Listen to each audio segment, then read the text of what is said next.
시청자 여러분 안녕하십니까? 9월 15일 목요일 KBTV 브레이킹 뉴스입니다. 이틀 전 오후 롱아일랜드에서 생일 파티를 나선 뒤 변사체로 발견된 15세 소녀에 이어 실종됐던 그녀의 친구인 16세 소녀 역시 어제 저녁 변사체로 발견됐습니다. 서포 카운티 경찰에 따르면 어제 오후 5시경 롱아일랜드 브렌트우드에서 16세 소녀 케이라 큐버스의 시신이 발견됐습니다. 어제 저녁 시신이 발견된 장소는 화요일 밤 15세 소녀 니사 미킨스가 발견된 로레타 파크 초등학교에서 몇 블락 떨어지지 않은 곳입니다. 인근 주민들은 생일 파티를 나선 2명의 10대 소녀가 이틀 연속 싸늘한 주검으로 발견되자 충격에 휩싸였습니다. 어제 저녁에 이스트 할렘에서 한 여자가 스크루 드라이버의 다리를 찔렸습니다. 경찰은 브롱스에 사는 58세 여성이 다리에 심한 상처를 입고 병원에 이송됐지만 현재 안정을 취하고 있다고 밝혔습니다. 어제 5시 20분경 110가에 위치한 뉴욕시 보건국에서 근무하는 피해자가 건물을 나서려던 순간 용의자가 다가와 문을 막은 뒤 불고 있던 드라이버로 여성의 다리를 여러 번 찔렀습니다. 경찰은 다른 목격자가 있는지 여부와 용의자와 피해자의 관계 등을 조사하고 있습니다. 브롱스에서는 강도가 집에 침입해 집 주인을 묻고 돈을 훔쳐가는 사건이 발생했습니다. 피해자는 70대 남성으로 그는 수요일 새벽 집을 나서려는 순간 총과 전기 충격기를 든 두 남자가 자신을 다시 집으로 들어가게 한 뒤 침대에 묶었다고 전했습니다. 용의자들은 총 $21,000를 훔친 뒤 달아났고 피해자는 그들이 떠난 뒤 매듭을 풀고 이들을 경찰에 신고했습니다. 용의자는 아직 검거되지 않았습니다. 뉴욕시경이 퀸즈에서 61세 여성에게 전화를 걸어 그녀의 딸인 것처럼 가장해 $10,000를 뜯어낸 3명의 전화 사기 용의자를 쫓고 있습니다. 지난 7월 30일 4시경 61세 여성은 한 여성으로부터 걸려온 전화를 받았습니다. 이 여성은 61세 여성의 여러 딸 중 하나인 것처럼 가장해 전화를 건 뒤 울먹이며 돈이 필요하다고 토로했습니다.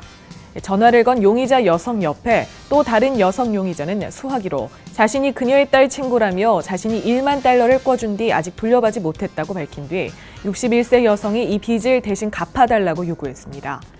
경찰이 공개한 감시 카메라 속에는 이들 남성과 여성이 61세 여성으로부터 $10,000를 챙긴 뒤 도주하는 모습이 고스란히 잡혔습니다.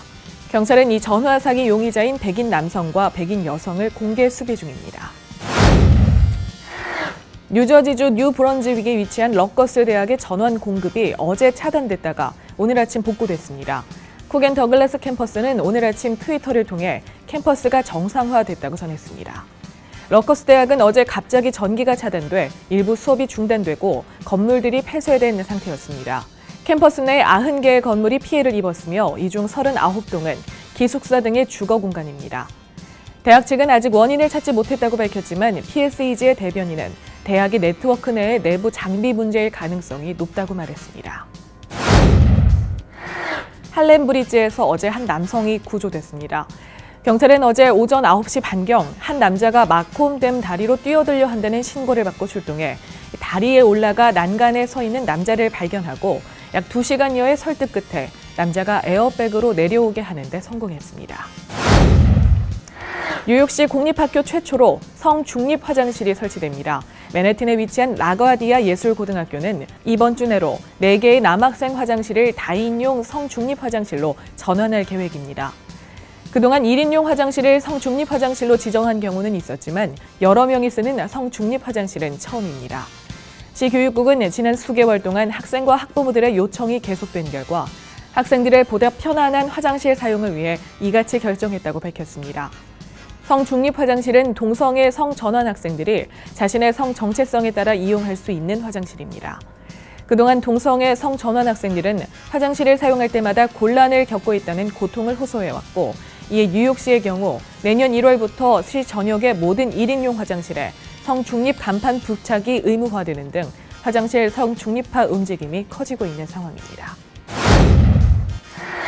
미국 대통령 선거전이 때 아닌 건강 대결전으로 흐르는 양상입니다. 민주당 힐러리 클린턴 후보와 공화당 도널드 트럼프 후보 모두 68세와 70세로 고령인데다가 최근 건강 상태에 대한 의혹과 우려가 제기됐기 때문인데요.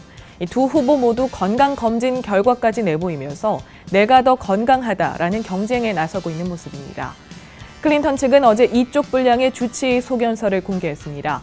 9.11 테러 추모 행사에서의 휘청 사건 당시엔 폐렴 진단 사실을 밝힌 바 있습니다.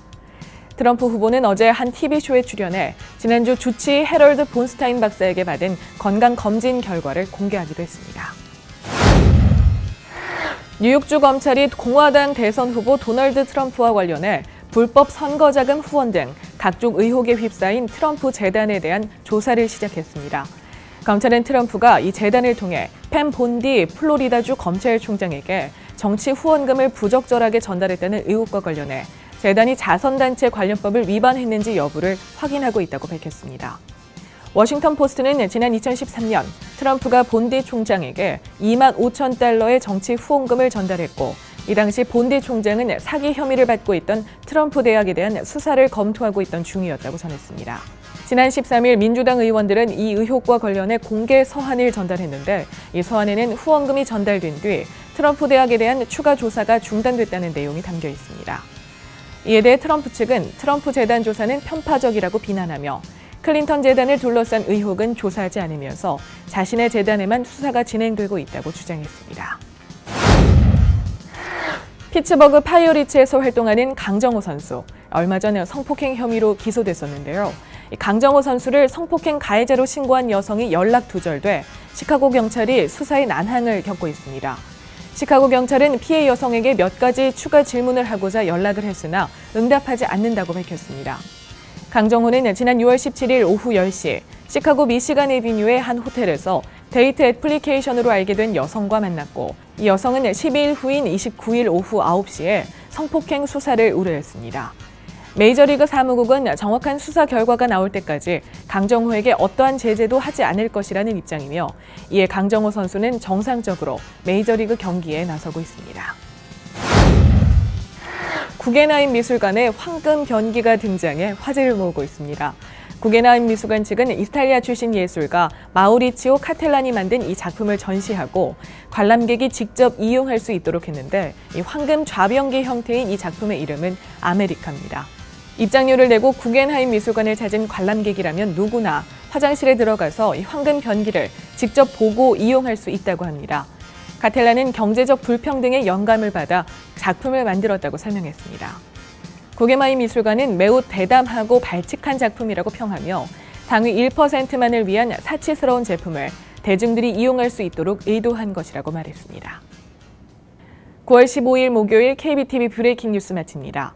뉴스투데이는 오늘 밤 9시에 방송됩니다. 시청해주신 여러분 고맙습니다.